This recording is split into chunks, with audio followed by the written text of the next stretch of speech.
Gucci LaFleur, you know, I grew up around my granddad and them, bro. They say when you get married, man, you supposed to always keep your wedding ring on.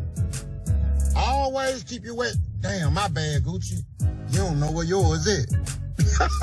Leaked footage of Gucci Mane getting robbed is going viral, and the internet is losing its mind. Pooh Shiesty is no longer signed to 1017, Gucci allegedly doesn't have his wedding ring anymore, and his watch is gone too. 1017, and Gucci Mane no longer has his wedding ring and no longer has his watch. But Gucci, you can holler at me, I can get it back for you, bruh. Other than that, man, it is what it is. Breaking news, breaking news, breaking news. Believe me, don't believe me, but y'all know when I break down street shit like this, I'm never wrong. And the craziest part?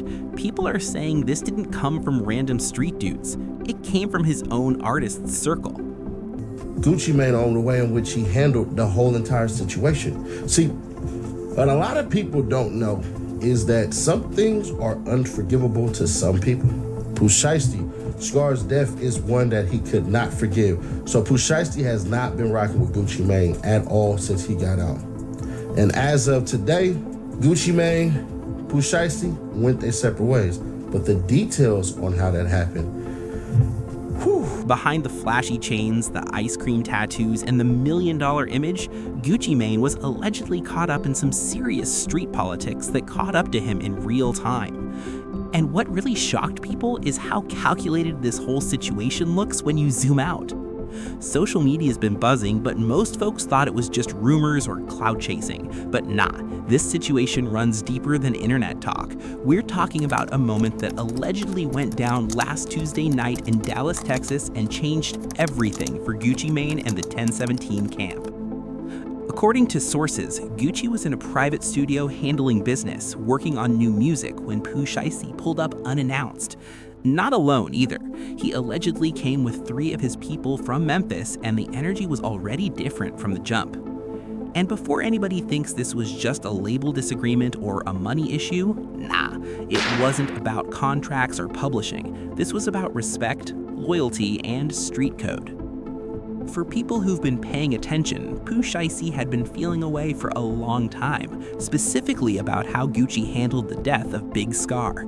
That wasn't just a label mate, that was Shiesty's real brother from Memphis. Day one, same trenches, same struggle. When Big Scar passed, the expectation in the streets was clear. The label boss is supposed to step up.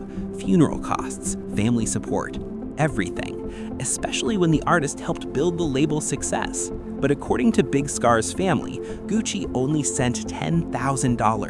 $10,000 for flowers. Meanwhile, a proper funeral was expected to cost at least $50,000. That didn't sit right at all. Big Scar's sister went public saying her brother was worth more than 10 grand and accusing Gucci of playing with the family. She even claimed Gucci said he couldn't pay more because his wife's birthday was coming up. That part right there, that lit a fire. With flowers high. We still got a casket. He getting cremated. He getting put up in a museum. Bitches would not be able to walk on my brother's grave. He ain't getting put in no ground. He ain't getting buried with no chains. He not getting them chains back. Period. At the end of the day, receipts that and the bill uploaded. For the bill and the receipts. Like I said, we only received 10,000. What the other 10 is, I don't know. But yeah. I'm at work with my feet up. Make Work the jewelry. Said it. You talking about the video, man. Come on, man. Nah, hell nah. Stop, man. Nah. That ain't gonna see the light of day. Yeah, chill out, man. Keep That ain't gonna see the light of day. Daddy, come on, bro. I just need my $500,000. But Sadie, you understand what you're doing right now, right? This is very different. Receipts were posted, messages leaked, and the family made it clear they felt disrespected, abandoned, and left to struggle after losing someone who helped build the brand. For Pooh Shiesty, this wasn't internet drama, this was personal. So by the time he walked into that Dallas studio, he wasn't there to record, he wasn't there to talk business, he was there to address something he'd been sitting with for months. When Pooh Shiesty stepped to Gucci, the vibe shifted instantly. No smiles, no small talk. He told Gucci straight up he didn't want to be part of the label anymore, and he told him exactly why. Gucci tried to calm things down, talking about unity, family, and keeping things together, but Pooh wasn't hearing it. He told Gucci to his face that he felt like Big Scar's family was left hanging, that Gucci had millions but couldn't properly bury his homie, and that's not the type of boss he wanted to stand next to. The argument went on for about 25 minutes, voices raised, tension thick, and at some point, Pooh decided the conversation was done. He said his piece, grabbed his stuff, and headed for the door. But here's the part nobody inside that studio allegedly saw coming. While that conversation was happening, Pooh's crew was already outside, 2 separate cars, already positioned, already ready. This wasn't random, this wasn't emotional, this was planned. The crew, known in Memphis as Cho Gang, aren't just random friends. They've got a reputation, known for taking chains, making statements, and standing on loyalty at all costs, certified crash outs for their people. In Memphis, when one of theirs feels disrespected, everybody feels it. So when Pooh Shiesty walked out that studio and the signal was given, the move was allegedly already in motion. And that's when everything went left. The jewelry, the watch, the ring, snatched in broad daylight, not by outsiders, but by people connected to someone Gucci trusted. And that's why this story is exploding, because this wasn't just a robbery, it was a message.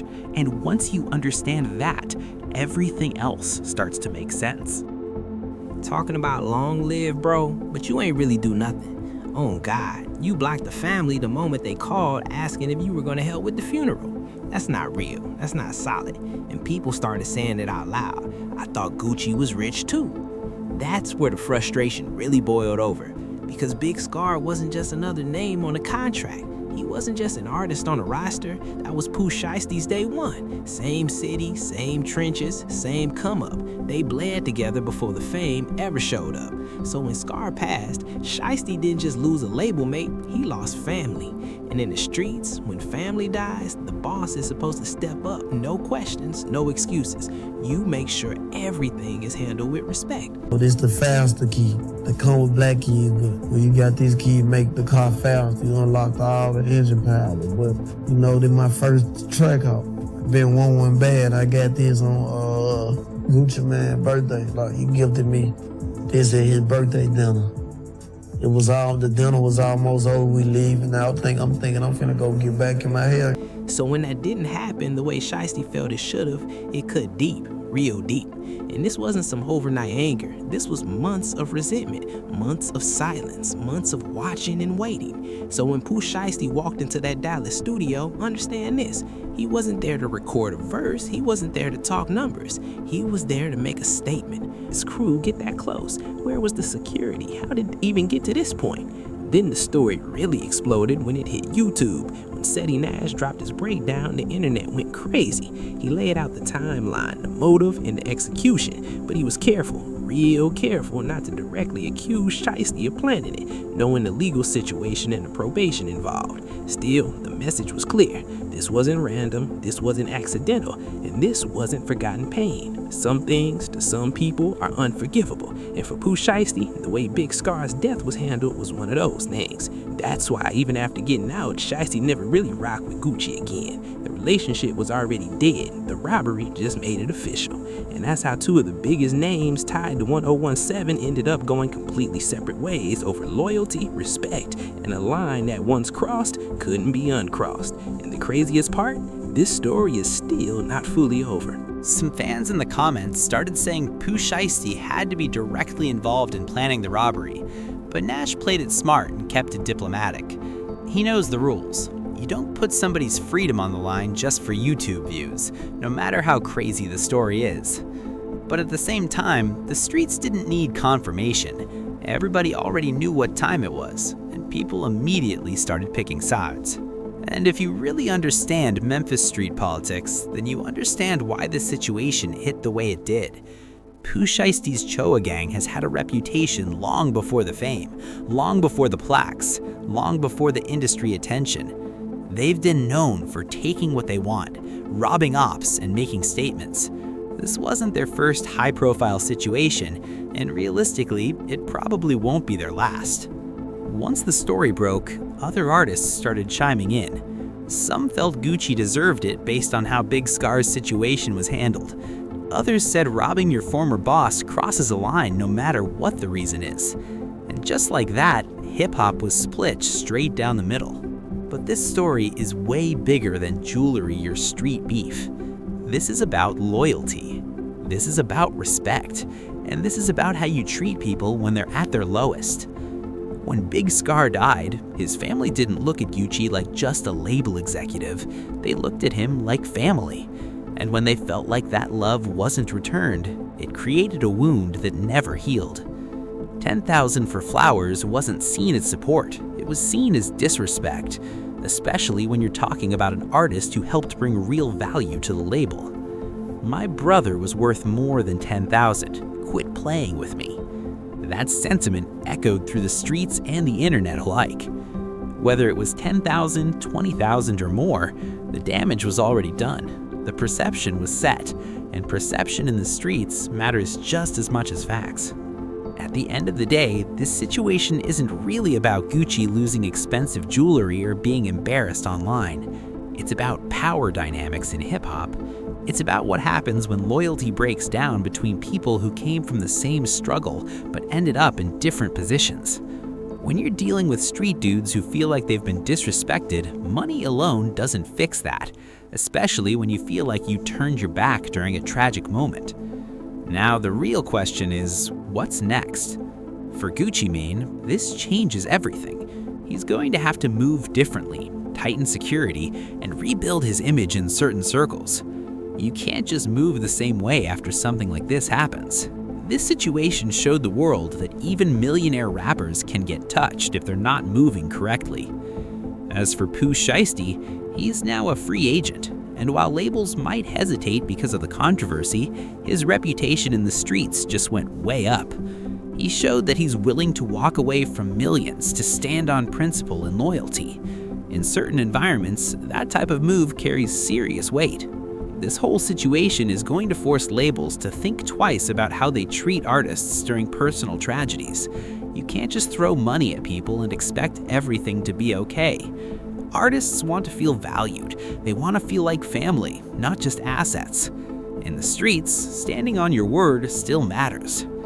Now, I know a lot of y'all been waiting on the footage I mentioned earlier. According to sources, the security cameras from that Dallas studio caught everything. The confrontation, Pooh Shiesty leaving, and his crew making their move. The footage is already circulating in private circles, and once it fully hits the public, it's going to confirm a lot of what's been said. What you're about to see shows how calculated this whole situation really was. This wasn't random. This wasn't emotional chaos. This was chess, not checkers. You can see the cars waiting. You can see the timing. You can see Gucci's reaction when it all goes down. And once that footage becomes mainstream, the conversation around this situation is only going to get louder. So the question is simple. Was this justified payback for what some see as disrespect to a fallen soldier? Or did it go too far and cross a line that should never be crossed? Drop your thoughts in the comments. And if you really want more exclusive street news, behind-the-scenes industry drama, and stories the mainstream won't touch, make sure you stay locked in. This Gucci Mane and Pooh Shiesty situation might feel like the end of a chapter, but trust me, it's just the beginning. The streets are talking, and everybody is listening. That kind of loyalty in the streets, that's sacred, even if it costs you everything. And that's what makes what happens next so chilling. Now listen, I know some of y'all been waiting since the very beginning of this video because I told you there was footage, real footage, not rumors, not screenshots, not he said, she said. Actual security camera footage from that Dallas studio, and what it shows changes everything. This ain't just a confrontation. This is a setup unfolding in real time. You see the tension inside. You see Pooh Shiesty walk out calm, almost too calm. And that's when you realize the move already been made. Outside, the cameras catches YN sitting in their cars, engines running, watching waiting. No panic, no confusion, just timing. And then it happens. You see them step out. You see them move with purpose. You see Gucci when it finally hits him, when he realizes this wasn't just a heated argument. This was planned. Chess moves, not emotions. Seconds later, everything is gone and nothing is the same. But before I show you this footage, before the internet explodes, understand this is real street business, the kind with real consequences. What you're about to see proves this wasn't random, wasn't sloppy, and definitely wasn't accidental. Pooh Shiesty was playing chess while Gucci was still thinking checkers. So now I gotta ask you, was this justified payback for disrespecting a fallen soldier, or did he cross a line that can't be uncrossed? Drop your thoughts in the comments because this conversation matters, and make sure you stay locked in. If you want more real street stories, behind the scenes industry drama, and footage nobody else is touching, hit that subscribe button and turn on notifications, because this Gucci Mane and Pooh Shiesty situation, this is just the beginning. The streets are talking, and we're listening.